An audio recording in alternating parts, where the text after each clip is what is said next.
नमस्कार, मी नितीन पाटील मुळे number 1 news channel प्रस्तुत गरजा महाराष्ट्र माझामध्ये आपणा सर्वांचे हार्दिक स्वागत करतो। बघूया आजच्या ठळक बातम्या।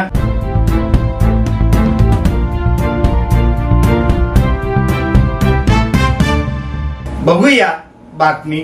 अकोला येथील वारकरी मंडळी दिंडी घेऊन पायदळ मध्य प्रदेशातील विदर्भाची गंगा पूर्णामाईचे उगमस्थान असलेल्या बैलदेवी मार्गे माता रुक्मिणी माहेरघर कौंडण्यपूर येथे दरवर्षी येत असते। आजही ती वारकरी दिंडी कौंडण्यपूर येथे आली असता स्वर्गीय हरिभक्त पारायण महादेवराव झाडोकार पातुर्डावासी जिल्हा बुलढाणा धर्मार्थ सेवा समितीचे संचालक दिलीपजी झाडोकार यांनी वारकरी मंडळींना वस्त्र वितरण करून धर्मार्थ कार्यात हरिभक्त पारायण महादेवराव झाडोकार धर्मार्थ समिती नेहमीच हातभार लावत असल्याने वारकरी मंडळींनी समाधान व्यक्त केले।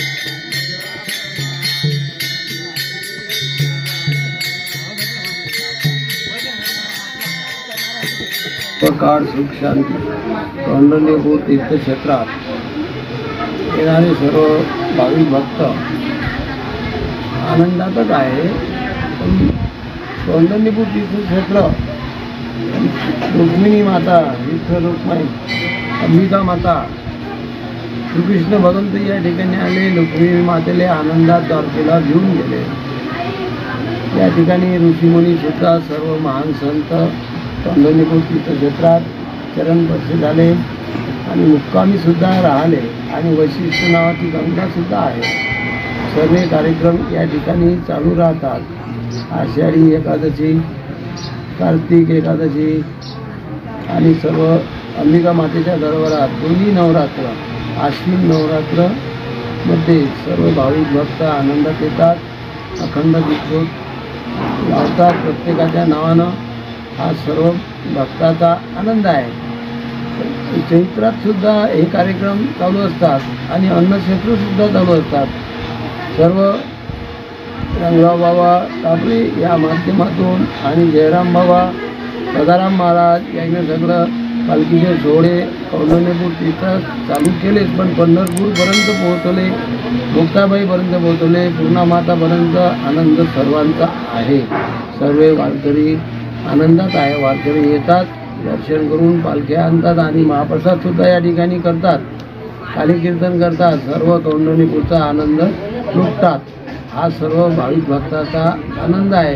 अंबे माती जय मातेचं हे मंदिर आहे, फार पुरातन आहे। अनादी अंबिका भगवती की भगवान श्रीकृष्णाला प्राप्त करण्याकरता ज्या शक्तीला पूजावं लागलं ती शक्ती म्हणजे आईसाहेब आई अंबिका माता आहे।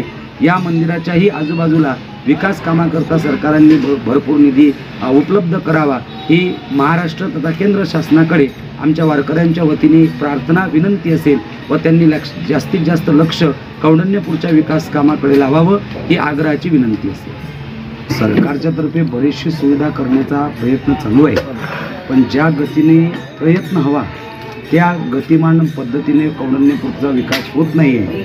कारण महाभारत असो किंवा कुठलाही इतिहासाचा काळ असो, सर्वात मोठा देव जर कोणता असेल क्रांतिकारिक म्हणून ज्याला संबोधले गेले ते गोपालकृष्ण आणि अशा गोपालकृष्णांची सासरवाडी आणि आमच्या आईसाहेबांचं माहेर कौंडण्यपूर।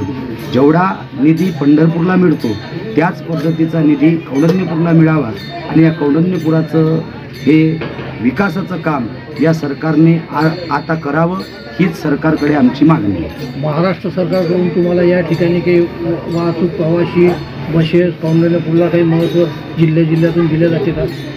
विशेष पद्धतीने दिल्या जात नाही। जिल्ह्यातून बसेस प्रत्येक बुलढाणा नाही पुन्हा नाही अशा बसेस या ठिकाणी काही येत नाही। तीर्थक्षेत्र म्हणून कुठलंही या ठिकाणी नाही।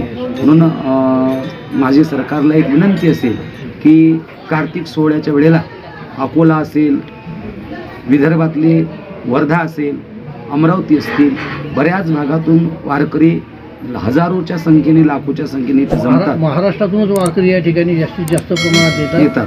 त्यामुळे प्रत्येक जिल्ह्याच्या ठिकाणच्या एसटी बसेसकडून इथे बसेसची व्यवस्था करण्यात यावी ही आमची आग्रहाची विनंती आहे। कारण या कौंडण्यपूरचं महत्त्व प्रत्येक महाराष्ट्रवासियांना कळालं पाहिजे.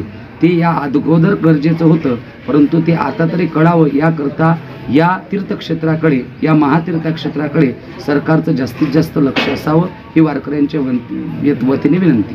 महाभारतातले वंशजाचं हे स्थळ असल्या कारणानं हां दिल्लीसारख्या ठिकाणी किंवा इतर भारत सरकार लक्ष घालते, हा. तर या ठिकाणी त्यांनी लक्ष कशा प्रकारे द्यायला पाहिजे तुमची याबद्दल विषय? या ठिकाणी बराच असा वारकरी समुदाय जमतो, त्यांच्याकरता एखादी निवासाची व्यवस्था सरकारकडून करण्यात यावी.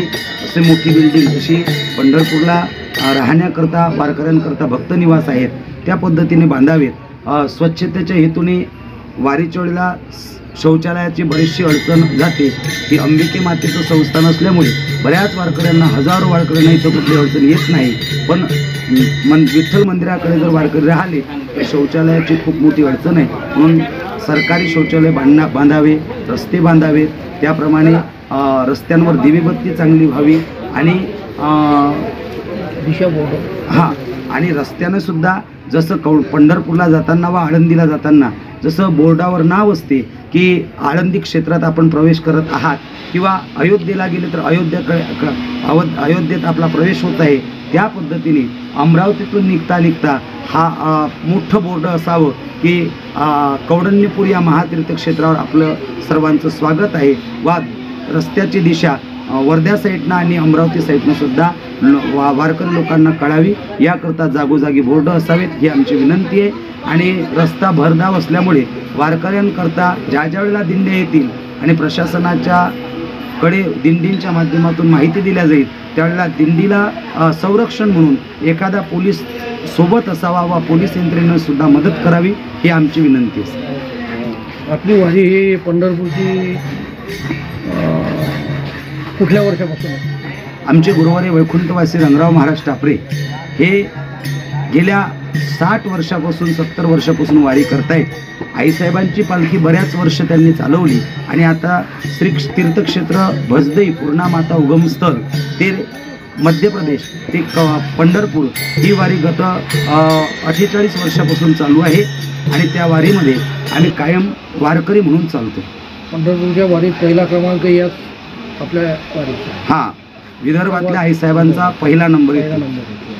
जशा 9 प्रमुख पालख्या महाराष्ट्रातून मानल्या जातात, ज्ञानोबा, तुकोबा, एकनाथ महाराज, मुक्ताबाई, सोपान काका, त्यामध्ये विदर्भातली सर्वात महत्त्वाची पालखी आणि मानाची पालखी म्हणून आईसाहेबांची पालखी ही मानल्या जाते. आणि ज्या वेळेला पंढरपूरला आषाढी पौर्णिमेच्या दिवशी आईसाहेबांची आणि पांडुरंगाची भेटसुद्धा करून दिल्या जाते आणि आईसाहेबांचा सत्कार पांडुरंगाच्या माध्यमातून त्या ठिकाणी केल्या जातो. त्या बाबतीतून निधी आणि काही तुमच्या संस्थांना मिळते का? आता त्याची माहिती विठ्ठल रुक्मिणी संस्थान विशेष पद्धतीने देऊ शकतो.